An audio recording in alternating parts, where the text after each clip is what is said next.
5 นาทีนะวันพุธที่3 มีนา69กินข้าวเครื่องดื่มเนี่ยว่ากัน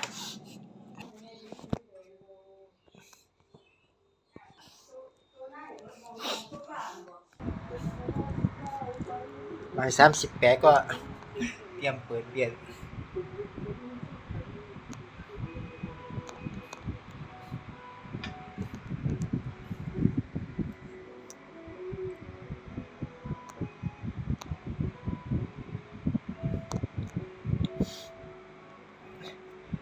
อากาศเปรี้ยงไงเนี่ยกินอย่างนี้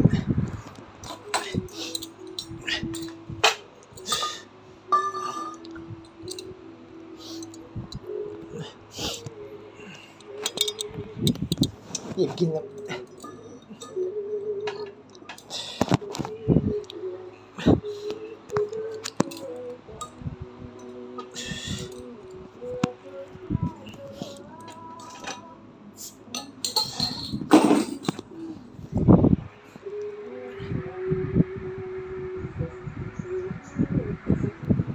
เขาว่ากัน